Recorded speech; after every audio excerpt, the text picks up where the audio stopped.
kemarin atas saran dari majelis hakim untuk memberikan saran ataupun sifatnya anjuran kepada tergugat, yakni saudara R, untuk melakukan tes DNA.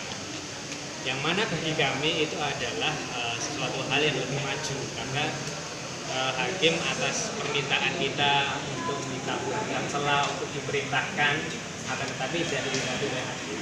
Yang terjadi adalah saat ini telah muncul surat yang mana itu bukan dari pihak tergugat langsung, akan tetapi bagi kami, saya tidak mengetahui itu adalah surat yang dibikin oleh kuasa tergugat secara keseluruhan, sehingga tadi kita keberatan dengan surat itu, yang mana dalam surat itu sudah sangat terlihat posisinya pihak tergugat hanya mengikuti dari kuasa hukum tergugatnya atas tidak mau tes DNA ataupun tidak berbuat itikat baik dalam perkara ini.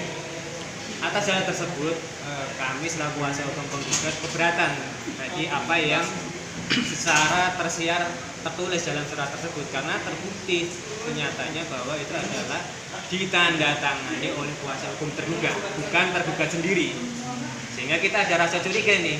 Terus langkah hakim apa atas hal tersebut? Karena sifatnya untuk pembuktian dalam perkara klien kami ini tidak lain hanyalah tes DNA.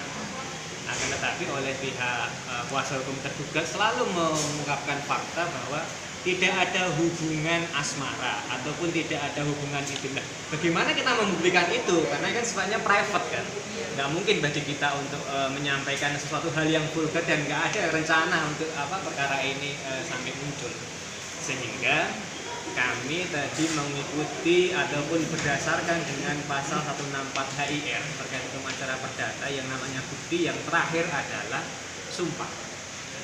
Yang mana tadi saya mengajak klien kami untuk duduk di depan hakim majelis, niatnya ketika memang dikabulkan untuk langsung melakukan sumpah pemutus baik supporter ataupun full. Akan tetapi yang terjadi oleh hakim itu tidak diberikan, sama sekali tidak diberikan, karena dia beranggapan bahwa ada sudah cukup bukti. Akan tetapi dalam perkara ini kami masih sangat minim dan kurang, karena yang kita mintakan adalah pertanggungjawaban ayah biologis, sehingga kalau hanya sebatas alat bukti-bukti yang kita sampaikan di awal itu belum sampai mengena, belum sampai ada bahwa si tergugat R ini adalah ayah biologis, dan yang bisa memisah hanyalah tes DNA itu. Akan tetapi oleh hakim tidak diberikan, sehingga kita mengambil sikap untuk WO dari persidangan karena nggak ada jalan lain, sehingga kami masih ada rasa mengganjal dan tidak puas dengan persidangan dengan mengambil sikap itu. Sehingga dengan persidangan ini nanti apapun putusannya kita akan melakukan upaya hukum yang lain. Apa tuh Bang? Kapan Yang jelas untuk setelah putusan apapun hasilnya, ketika memang kita tidak sesuai, kita bisa melakukan upaya hukum banding. Di lain itu kita juga sudah ada pidananya juga yang sambil praktek berjalan juga. Intinya ketika memang tergugat ini tidak mau melakukan tes DNA ataupun hanya sebatas menyatakan bahwa dirinya tidak ada hubungan sesuatu, kenapa harus takut? Karena dalam beban pembuktian yang mana tadi saya sudah sampaikan dalam persidangan itu proporsional. Kita mendalilkan adanya perbuatan melawan hukum terkait dengan adanya anak yang lahir. Nah, akan tetapi tergugat sampai sekarang tidak ada tangkisan ataupun bantahan adanya mengakui anak tersebut. Sehingga ini bagi kami ini ada apa aslinya dalam saudara R ini sendiri. Tanggapan dari Mbak Weni sendiri mengenai seperti apa Mbak? Ya sama, mungkin sama seperti kuasa hukum ya. Saya pikir ada sesuatu itu. Pada saat kita minta sumpah pemutus, hakim bilang kan apabila itu bisa dikabulkan kalau tidak ada bukti, gitu ya Bang ya. Kurang apa bukti? Satu-satunya bukti di kasus ini adalah tes DNA. Itu satu-satunya petunjuk. Kalau diminta tidak ada bukti hubungan intim, seperti kuasa hukum saya bilang, itu kan sesuatu yang private, sesuatu yang tidak perlu tidak kita record gitu kan. Jadi saya pikir ada ketidakadilan di sini. Kami dan saya dan kuasa hukum saya mungkin akan melakukan banding ya Bang ya.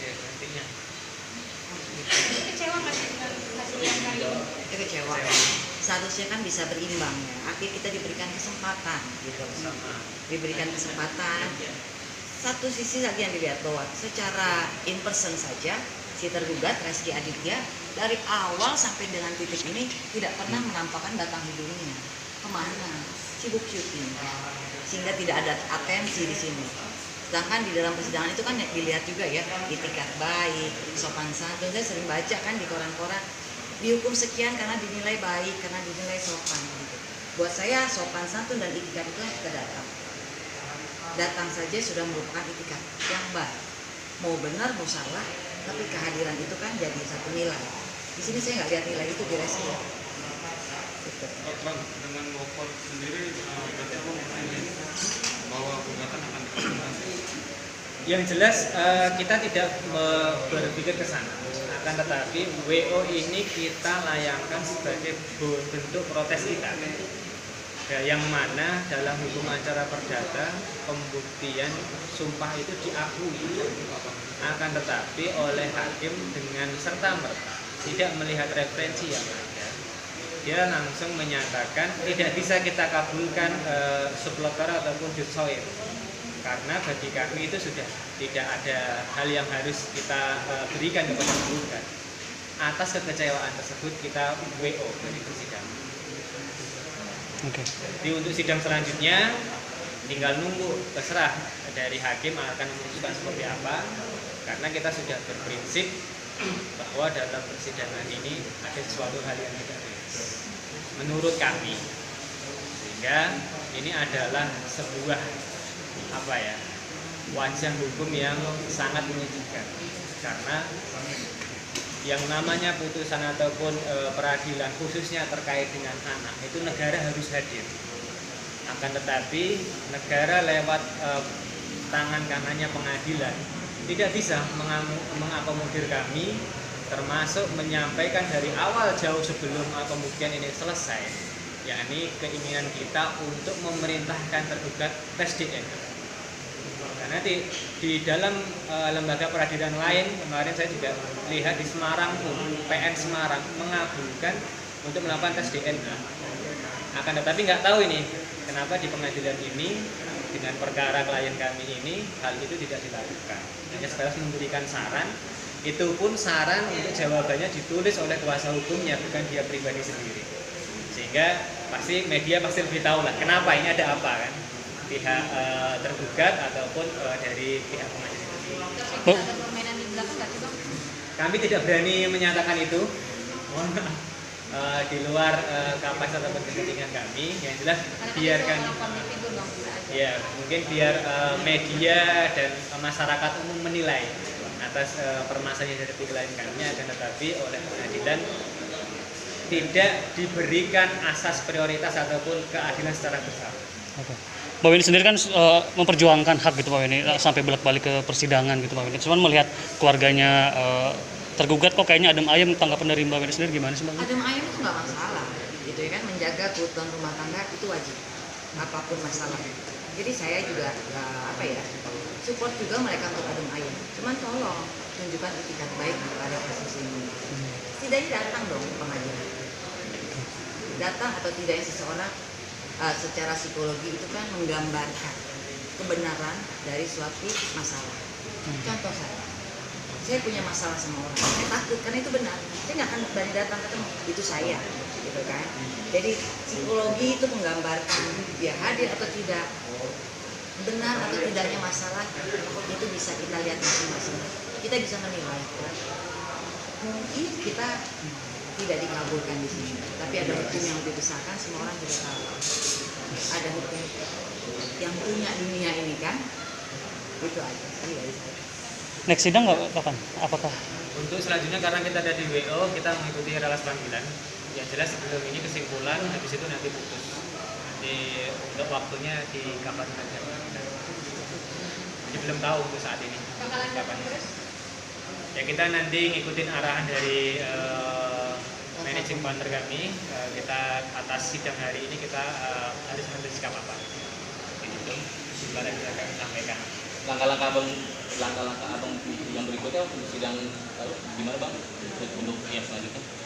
Yang selanjutnya kami menunggu relasi pemberitahuan apakah kita diberikan hak untuk menyatakan kesimpulan atas semua sidang dari awal sampai akhir, atau oleh majelis tidak ada kesimpulan karena sifatnya sebenarnya tidak wajib bagi para pihak, sehingga lakukan di putusan itu nanti tinggal menunggu relasi pemberitahuan dari Tangerang ini.